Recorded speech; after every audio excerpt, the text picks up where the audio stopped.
Hi, this is Sue with Hometown to Homestead Gal Gardner. Mr. Gardner and I have come away for a Mother's Day weekend getaway, and we are up here in Prescott, Arizona, and we are going to be attending the first ever Northern Arizona Homesteading Conference. I think I got that right. Anyway, we're going to see what else we can learn that we haven't already learned on YouTube, and see what we can do for additions to our little homestead. And we'll take you along with us and see what we get to see today. Have a great day. Talk to you soon. Hi, we're here at the Northern Arizona Homesteading Convention, and I am here with Cindy. She is doing demonstrations on weaving and spinning. And what is that you have in your hand, Cindy? This is a Turkish drop spindle. That's very pretty. Yeah, for just spinning what we call singles in yarn. Very nice, very nice. And what kind of contraption do you have over here? Oh, this is an electric spinning wheel, and it works just the same way as the wooden spinning wheels you see do, except that instead of having a foot pedal, it's got a battery that turns it. But in all other respects, it's just like manual spinning wheels. But it's a lot more portable, which is nice for things like today. That's interesting. Thank you for sharing with us. Have a nice day. You too. Nice to meet you. Here we are at another booth. Thank you so much. Thank you for the education. Thank you. Their wonderful products. Tinctures and metalwork and teas, soaps. I'm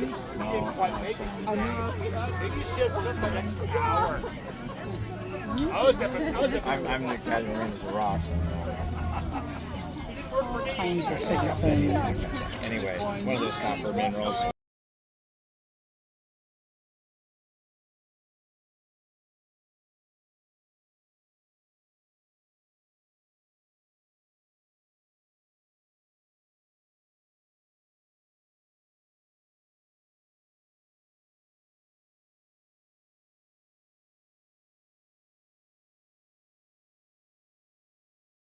Definitely gave me a call last night. I said, "Oh, we need something to present about desirable bread." It's like, I'm supposed to be at this thing.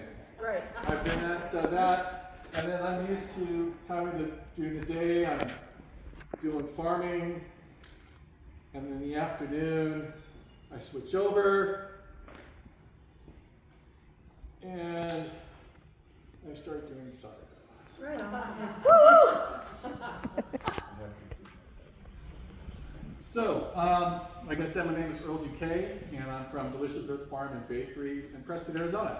Our farm, we consider ourselves your neighborhood farm right in Prescott, right across from the rodeo grounds. And our motto is feeding those closest to us. That's what we're all about. My wife, Lisa Miles, she's the instigator of it, and said, "We're going to buy this farm." It's like, "Oh, okay." And I'm an engineer, and I started going down the rabbit hole and started farming, started baking, and we started this in 2014 next to Lisa in her cut flower farm, and this is a couple months later, and we keep growing. We keep making things happening on the farm, and lots of different activities are happening there. So oftentimes I'll be at a bar and we'll talk to somebody, and I said I'm into farming. I'm on the corner of Gardner and Fairgrounds, right across from rodeo grounds. He's like, "Oh, you're that farm on the corner."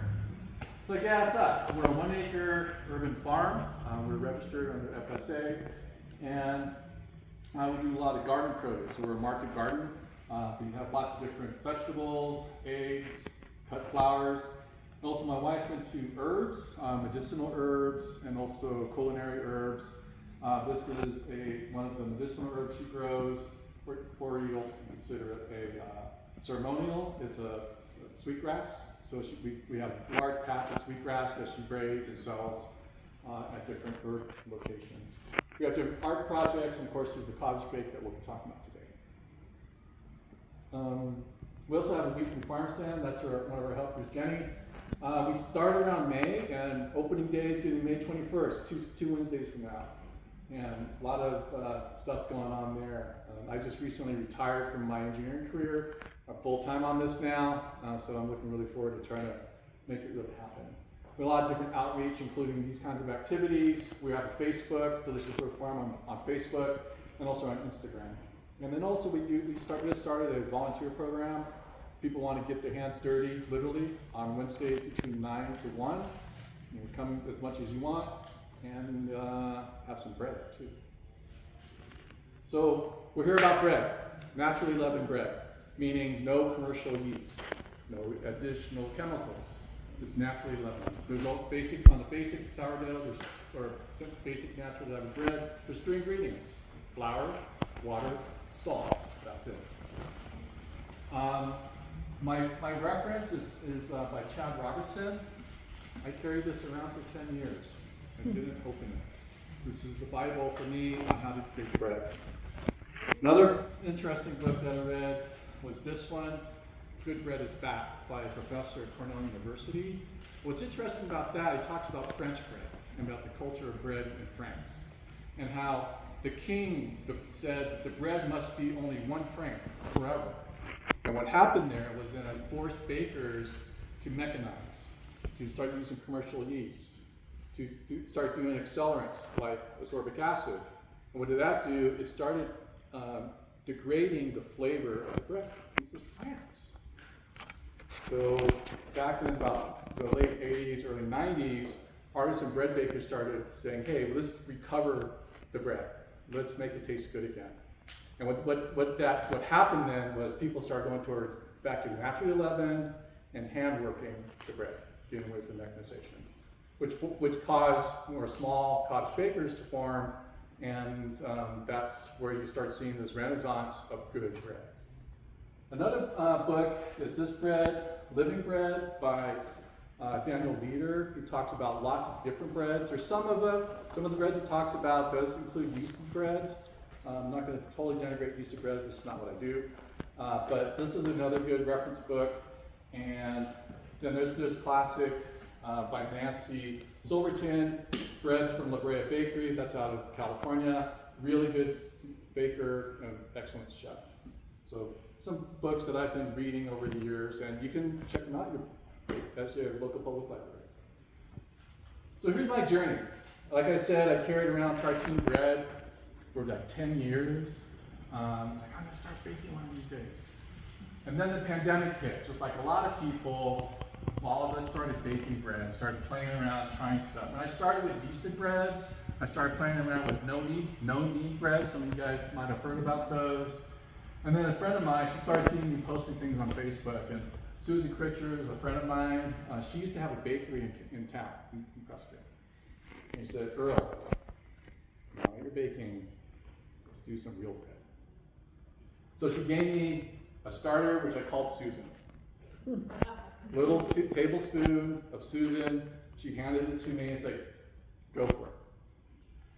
Then others started seeing my posts, and they wanted to buy my bread. I started with 4 loaves a week. Then more people started, and I started a bread club. Now we're from 18 to 24 loaves a week, twice a week, selling both direct, where people get a text message saying, hey, this is what I'm making, and it gets sold out in like 10 minutes. And then we'll also start bringing it and having it available at our farm stand.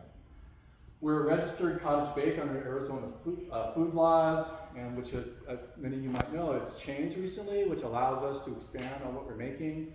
And not only are we making bread, but we're also making ferments like kimchi, sauerkrauts. We're able to sell those now. And with that, if you're going down that path, I recommend you get your food safety manager certificate. It takes some time, but it's really worth it to really understand how to safely produce and sell your breads. And you really just need a food handler card for that, but I really recommend that you go down the safety manager training. And for me, and part of my goal has been to have a cottage bakery right out of the farm, to build something around the farm. I actually do my bakes at home in a gas oven, 6 loaves at a time. And then Plan C was for retirement, to make this get away from my day job, and it's starting. I'm on Plan B+ right now. So Delicious Earth Farm breads, we have a number of different breads that we make. The basic loaf is what I'll be talking about today. And then all these other loaves are what's called inclusions. That means you're including something into the basic loaf. And you can see I have all sorts of stuff. We actually grow stuff on the farm, and as blue, Hopi blue. We will include that into the bake. You'll see some of those. Fig walnut's a favorite one. There was one time I brought that to an event, and one of these kids was eating it, and went to his mom. Mom, I love this bread too much. So there's a lot of different things that you can add, recommend that you play around. Once you get this basic loaf down, just add anything that you think might be kind of cool. And then what you want to do is say, okay, I'll add, what I see is that add anywhere between 5% to 10% of baker's weight to as an inclusion. We'll talk about this. We'll have a little bit of math, but I used to be an engineering professor, and we'll get down to the calculus of it, but we'll just look at percentages, okay? So this is the overview of the process. Day 0, meaning before the actual day that you're making stuff. You're going to get starter, you can have starter. I'm not going to go into making starter because Susan helped me out. She's just going to start from here. So find somebody who bakes, get some starter. Or actually the feeding process, you can get your starter going in a couple weeks. On day 1 in the morning, I start making my levain. We'll talk about what that's about. And then from there, I go to the farm. I started about 8. About 2 o'clock in the summer, it's too darn hot, I come home. The levain's ready, and I start the afternoon process. So we're looking at the terminologies we'll talk about. There's autolyse, mix, bulk rise, folding, and shaping. We'll talk about that. I don't have any live dough with me, so I can't really do it. I'll show you some of the motions. And also, it's funny when I was asked to do this, like, oh, I think I have some videos. So I dug through my phone, found videos of stuff. It's kind of fun, something kind of funny. We'll talk then, so this, after the end of day 1, you're going to place your dough into the refrigerator and then come back a day or 2 later. And that's when you do your bake. So yeah, and then this process, this just takes you maybe 2 minutes a day to do this. This process here is about 5 hours. From making the levain to getting things into the fridge. And this part is like 45, preheat, maybe an hour or a half hour depending on your oven, and then about 45 minutes to do it. That's it. Then you have lovely bread. So here's the ingredients list. This is out of the tartine book. This will give you 2 1-kilogram loaves. Now, don't get too scared about the metric. You can convert this to you can make that to whatever you want. That could be a pound, that could be an ounce, whatever. What you're going to be interested in mostly is this. It's called baker's percentage. Okay? So for this recipe, for 2 loaves, we're talking 750 to 800 grams of water, 1 kilogram of flour. And the flour has a mix of white flour and wheat flour. And we'll talk about the flours and where I access those flours. In this recipe, we're talking 900 grams and 100 grams of each of the different flours. Then we have the levain. So the levain is your leavening, and levain is some French word. We're going to use about 200 grams of levain, and the levain is built up from 50 grams of that starter, and then 100 grams of water, and then 100 grams of flour. And that flour, 100 grams, is a 50-50 mix of the whole wheat and the flour, and the whole wheat and the white flour. And then you have salt. Salt's important because salt helps develop the gluten structures, and the sourdough helps process the microbes and the wild yeast inside the sourdough helps process the glutens. And some people say it makes it more digestible. Okay, baker's percentage. This is important. So there's lots of different, if you go on the web, there's lots of different opinions, okay? Again, this is out of the tartine book. And that's been consistent with a lot of different bakers I've been studying. So it's based upon the total flour content in your recipe. Also, it's not the flour that's in your levain, it's the flour that you're based everything on. So for this recipe, I have 1,000 grams or a kilogram of flour. If I'm adding 750 grams of water, what is the percent hydration? What's the percent of water? 75%, right? So you'll see people say, oh, I'm doing 75% hydration. That's what we're doing here. Why would you want to do higher hydration rates, like 800? Well, some people say that gives you more bubbles in your dough and a more open crumb. Also, you would go to higher hydrations if you have more whole wheat. So if you go more whole wheat, you'll want that. Okay. So again, here's the process in a little more detail. First, you have your ingredients. So I use Artisan Baker's Craft from Central Milling, and also I use the whole wheat. Is the red wheat from Azure Standard. And I buy my flours from Azure Standard. Azure Standard is a very cost affordable way to get products. Did everybody hear about Azure Standard? I'm sure this crew did. So Azure Standard is an online place where they'll drop it at different community points, and just look up Azure Standard and try to, if you're interested in getting the drop. I can get quality flour cheaper this way than anywhere else I can. And the shipping's free. It's amazing. It's really good. So ingredients: the flour, salt, water. You got your starter. Then we'll make the levain, and then the levain is going to ferment, sit on your counter for 6 to 8 hours. You'll mix that in with the 90% of your water and your flour, and let that sit, and that's going to autolyse. It's going to allow that flour to absorb the water. And then we'll mix in the remaining water and salt. And we're going to then work through what's called a bulk rise. For 3 hours, we're going to fold and turn and play with the dough every 30 minutes. Okay? And we'll go through, I'm just going over this, we'll go through this in more detail. And then you're going to portion it out. Take your dough out, push it out, cut it, and then shape and fold it. Place those into bannetons. Or if you don't have a banneton, you can put that in a pot lined with flour and flour, lined with a cloth and flour, and then cover it, put it in the fridge. And then the next day or two, you're going to cook it. And what I like are these. If you don't have a Dutch oven, you can use a Dutch oven, or you can use one of these. This is from Lodge. It's a combo cooker. So this is the top, and this is the bottom. So you'll when you start your bake, you place this whole thing into the oven, heat it up to I heat up to 525. You're going to have to play around with your oven to see what works for your oven, and then once you put it in the oven, lower it to 450. Again, you're going to need to play around with your oven and give it a shot. And when I would say play around, I really mean it. You're going to have to give it a try to see what your equipment does, and one thing to know is that you can always eat your mistakes.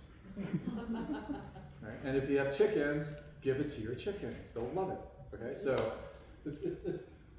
try not to be afraid of it. It's fun, and when you really learn how to work with your equipment, you're going to come out of it and say, "Wow, this is really good stuff." Okay, let's get into more detail now. So day 0, that's before day 1. You're going to be feeding and caring for your starter. And shown here is a picture. I just keep my starters in a jar, and you see these little bands. So that's the rise. It started down here and it rose up to there, and then this one started there and rose up. So that kind of doubles or triples depending on the strength of your dough, of your sourdough starter. You can when you start feeding your starter, you can back up. You can adjust the tartness and the sourness in your eventual bake by how old your sourdough starter is. Meaning, if you're constantly pulling and feeding your starter, it'll get younger and younger, and your bread's going to get more sour, more sweet. And if you want it more sour, what you're going to do is let it really bubble up for a long time, and then pull out, let it go longer. So one of the things that I do for a sweeter one, I'll do a feeding every 8 hours. If I want it more sour, I can let it go overnight. Okay, so you can adjust the flavors. So what you can do, you can have a jar of starter. You don't need that much. And then you're going to add 50 grams of water, mix it, and then add 25 grams of white and 25 grams of whole wheat. Mix it, cover, put it on the counter at room temperature, and just let it do its thing. You're going to repeat this again the next morning or that evening. What you're going to do in that cycle is you're going to discard 80% of that flour. So I have 2 jars. I pull out the starter, put 80% of that into another jar, stick that in the fridge, and eventually you'll have a whole quart of that stuff. Right? And you can say, what can I do with that? Oh, there's all sorts of recipes. You can go to town with that. It's really good stuff. So just keep that around. Sometimes I get like gallons of it, so I make crackers and give it to the chickens. I just love it. So you're going to keep her in the fridge between bakes. Right? So what I mean by that? Say you're only doing 1 bake a week.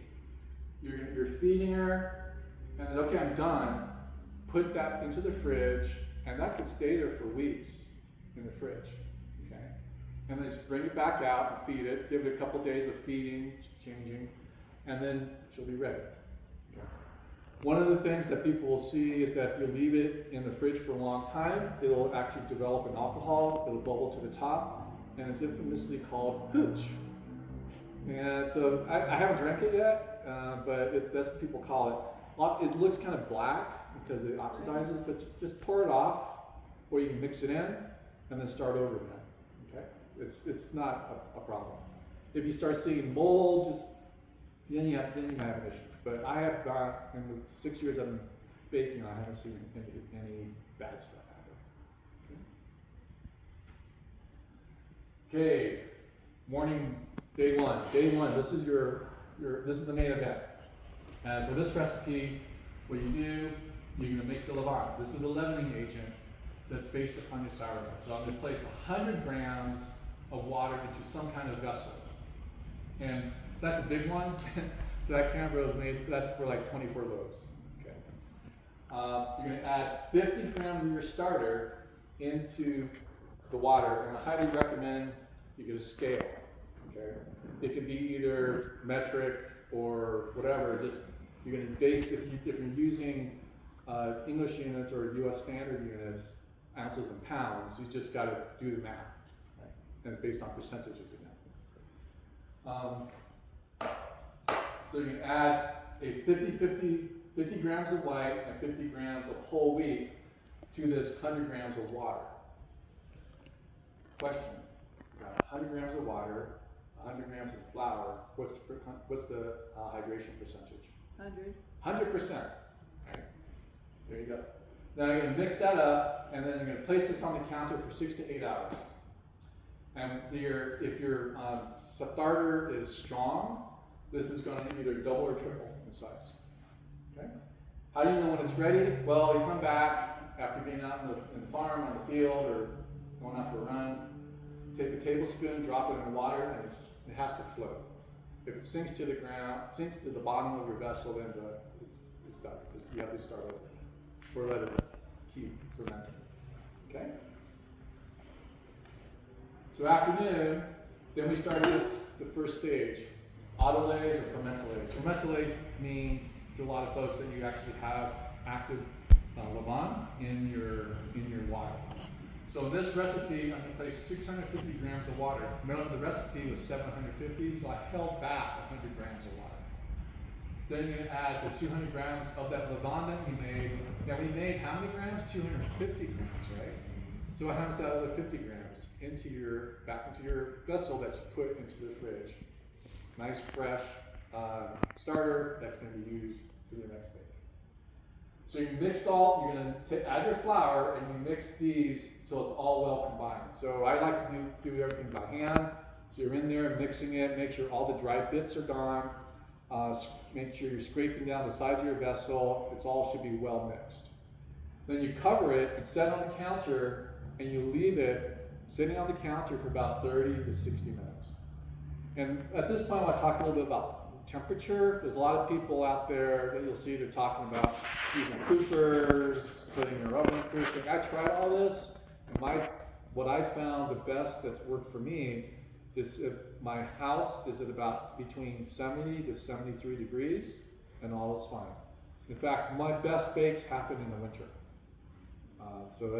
And why is that? Well, what'll happen is if you, in the summer, your tap water that's going through your filter is going to come out a little warmer, and that's going to speed things up. I like things to be slow, and I get better flavors and better rise that way. So even in the summer when the water is kind of warm out of the tap, I'll actually put ice on it to cool it down, and that really helps. Okay, so after this first set of autolays, I then slowly add the remaining water. So add 100 grams, add a little bit of the water, throw some of the salt on, mix. Keep doing that until all the water and salt is incorporated into your mix. At that point, we're into the bulk rise part. Bulk rise, you're going to stretch and fold every 30 minutes for 3 hours. So what does that mean? Okay, let's imagine here's my bowl, right? I just brought a metal bowl because it was the first thing I brought. So one thing I recommend is that if you have a glass bowl, that's better because you see it. You can see the bubbles forming. It's kind of fun. So what I like to do is your mix is in here. You're going to wet your hands down and you're going to go down, lift, and then place it back down, and then turn. Again, you do it again and put it down. What you're going to notice, it's going to get more rubbery, more gooey, and it's going to start not sticking to your hand as much. So just keep doing that, maybe 3-4 times, however you want to do it. It gets kind of fun. Then you kind of then stop, cover, and then go do something else for 30 minutes. And that's the fun part too. People say, gosh, that's a lot of time that you're spending, 5 hours. Like, yeah, but most of it I'm reading a book, or watching an anime. It's fun. Okay. So you do that. So for me, typically, I start this whole process around 2, and I'm done by 5 o'clock. Okay. And let me show you what this went. So this is the beginning of that process, and this is again, this is about 20, 22 loaves in here, and it gets kind of, this is like called shaggy, kind of a goopy kind of mess. I did a fold on that, and it holds, but it kind of starts to spread out again. By the end of the process, you can kind of see some bubbling. You see it's kind of more smooth, and you can see here it kind of holds its shape more. And as you do this more and more, you'll get the feel of it, and you'll get the feel like, ooh, I just made a mistake. That happened to me a couple weeks ago. I had laid off baking, and it's like, wow, this is not feeling right, and I couldn't measure anymore. So I started adding water. It was too stiff, really hard to work with. So it's like, oh man, I must have measured the water wrong. So I started adding the water, and because I've baked thousands of loaves, I have that feel, and I hope that you guys get to that point too. You get that feel of the food, and you become intimate with it, and it's like, yeah, this is right. Okay. So the next step then is to portion out the dough. In this case, I had a number of 500 gram loaves and 1 kilogram loaves. I cut, measure, put out, and then plop it on the counter. So what you're going to do, you're going to have it in here in your vessel. You just, you can either pour it out and encourage it. And when you do that, this vessel should be really clean if you did it right. And mine's never absolutely clean. It works, but it's not absolutely clean all the time. So you pull it out, and then plop it out, and then you cut it, right? You're gonna cut it into pieces. You might cut it into half, so you'll have 2, because of the total combined material you have, you'll have 2 1 kilogram loaves. You can make it a kilogram loaves and then split another one. You got 2 500s and 1,000, or you can cut it up into a bunch and make a bunch of buns, sourdough buns, okay? So this recipe works really well for lots of different things. Some of the things people say, wow, this thing's overproofed, then you make focaccia. So if it's overproofed and it's like just glooping, just put it in a pan, dabble it, put tons of olive oil on it, some garlic, throw it in the oven, you got focaccia. It's very versatile. Then we're going to shape each of these portions. And I actually captured this one time. A friend of mine wanted to know what my process was, so I started doing this. So this is the first shaping. It's kind of fast, and I'll show you the process. So what you're doing is going through and take each one of these. This is the first shaping of the dough, and I'll show you how that works.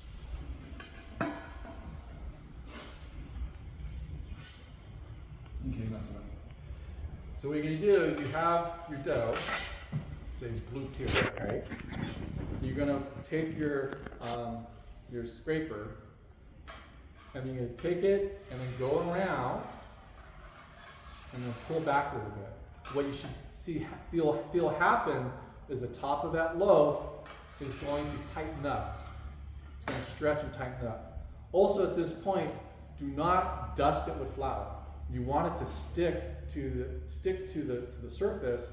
And what will happen is, as you start working it, it's going to become less sticky on your tool, and that sticking to the table really helps develop the strength in the dough and gives you that nice crusty, crusty, chewy top. That's what you're really going for. That's the first shaping. And then the final shaping, I want to show you what you're going to do. After you finish that first shaping, you let the dough rest on the tabletop for about 10 minutes. So you go around, start washing dishes, come back, say, okay, now it's time for the final shape. And this is it. So I'm going to take the dough ball, I'm going to plop it over, and I'm going to stretch it out. Oh, let me stop. Oh, and I didn't show it. So before I plopped it down, at that point before I plopped it down, I actually dusted it with flour. I didn't show that. Okay, so it's dusted with flour. The flour dusted side goes down on the table. Then I'm stretching and pulling it, and this is a small batard. So a batard's like an oval shape.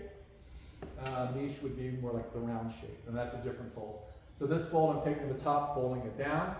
I'm taking the corner, pat down a little bit, fold it over, take another corner, fold it over, and then I'm going to take the center and fold it over, and then rotate it, and then roll her up.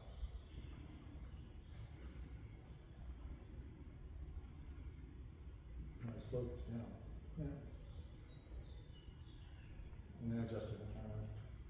So you started at the point and then started rolling? Yeah. So it's going to, I'm sorry, what? The point, the end, that's where you started rolling from? Yes, exactly. So I'm rolling it up. And then, so what's happening as I'm rolling it up, it's building a tension, it's bringing it together. And then notice how I pull it back to myself. So what's happening there is building up more tension. And sometimes I'll roll it, and then this one I'm going to take the ends and then tuck it under again. Yep. Tuck it up, and I should tuck it in, pinch and tuck it under. Nope, this one I just pinched. I play around a lot with different techniques. And if you go online, you'll see there's all sorts of stuff, right? So give it a try. There's all sorts of techniques that you can try. And what I'm going to do, I'm going to show here, the next step is I'm going to take that dough ball that's been tensioned up and folded, I'll dust the top, and then plop, I'll dust my banneton a little bit, and then I'll flip it over and drop it into the banneton. Once it's done, once that's done, I like to use these little shower caps. Any kind of thing will cover with plastic. I like having some kind of watertight way to put it, and then I'm going to take this and put it in the fridge. So it's going to be covered. So you can see all these dough balls are covered. Place it in the fridge and then let it retard. It's called retard overnight or up to 2 days. And the longer you let it sit in the fridge, the more it's going to ferment.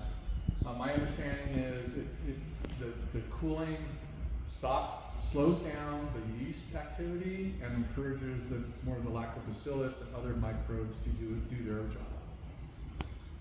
Okay, so doing 2 is the bake. So take my baking vessel. Like I said, this is a large combo cooker. You can use any Dutch oven, would work as long as it fits in your oven. But put those in the oven, and then in my cooker, in my oven, I heat it up to 500 to 525 degrees Fahrenheit. Okay. Once that's heated up, use really heavy gloves. You need to get some heavy oven gloves. This is hot. You pull it out, open it.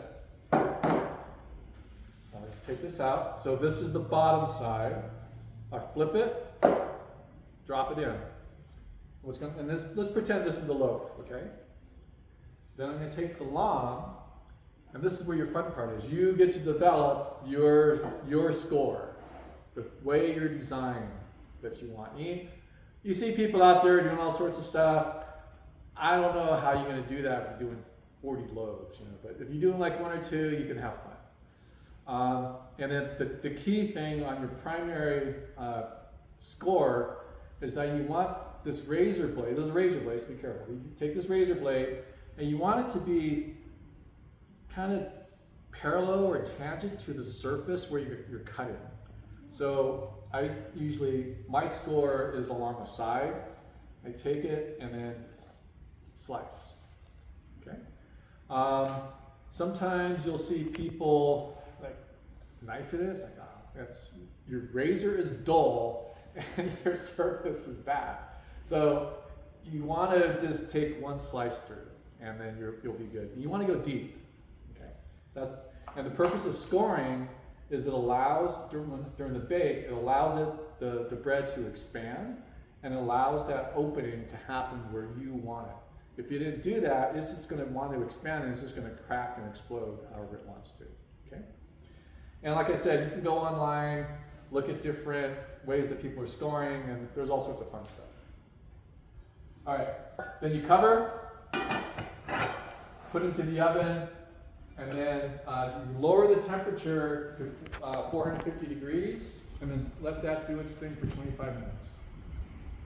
After 25 minutes, you pull it out of the oven, remove, and then put it back. And depending on your preference and your oven, anywhere between 15 and 20 minutes is going to bake like that. Okay? Some techniques that are kind of nice, particularly if you're doing this, doing like 1 or 2 loaves, is at the end of the bake, open the door a little bit, and without, I don't want it so crusty anymore. You can back off. Some people, I just do like maybe a 5 or 10 minute bake for them, and then they get a nice par bake that they can eat and taste. Okay, so depending on your preference, you can adjust this part. One of the things you're shooting for, and sometimes it's nice to have the thermometer, you're looking for about 200, 204 degrees inside Fahrenheit in the dough, in the bread. Okay, that's kind of like, and then you know it's done. And then, what I've seen is this uncovered part does the final crisping on the outside. Okay, so this was a successful bake. I had that slice along the side. She popped up, nice full belly, and a nice ear. And it's kind of funny with some of my customers, they say, "Oh, that ear never made it home."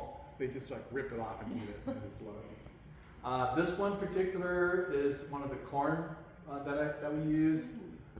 So this, actually, this is corn and Chilies?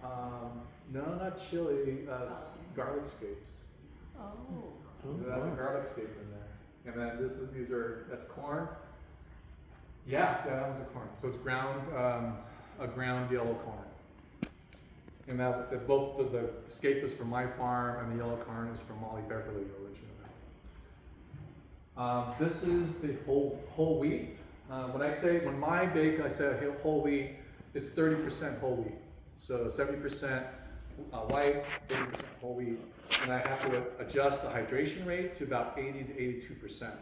So as you start playing around with your flours, if you bring in einkorn, have fun with einkorn. You're going to have higher hydration rates. Okay, but you just try it and play around with it. And like I said, if it was a mistake, you get to eat it. That's not a big deal. Make croutons. This is another one. This is encrusted with sesame, fennel, all sorts of different seeds. And to do this, all you do is that part before I put it into the Banneton, I just plop it into some seeds and then put it in the Banneton. Okay, that's it. It's really actually pretty straightforward. This is the garlic scape. On the left is before I started baking. I just plopped it in, so this is straight out of the Banneton. I'll do a slice along the side. That's my signature is a slice along the side. And then that's after baked. So this has the scapes are cut up, thrown in, and then have a little fun with the scape on top. And this is the Hopi Blue.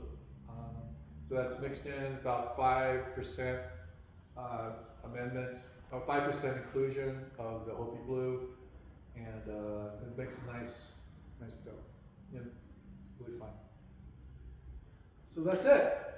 With this is the basic recipe, and like I said, just start playing around and having fun with it. There's no such thing. I don't think there's much things about a mistake because you always eat it. And yeah, good healthy bread is back. People are really going for it. And if you look online, have fun, give it a shot. Here's my email. If you have any questions, if you say, hey, can I have some starter? Yes, I have a lot of Susan in the fridge. Just give me an email and we can do that. Follow us on Facebook. Lots of stuff going on at the farm. Not only we're doing feeding people with food, we're feeding people with art. We have different art projects going on the farm, and also different workshops and things like that. So, if there's any questions, I'm open to any questions. And thank you. Thanks for the invite. You're welcome. This is wonderful. Thank you.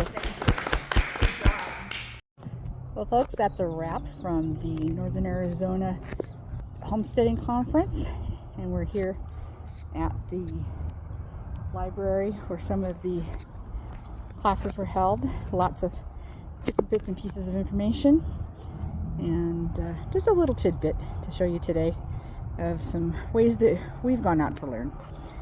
Thanks for joining us. Have a nice day. Take care. God bless.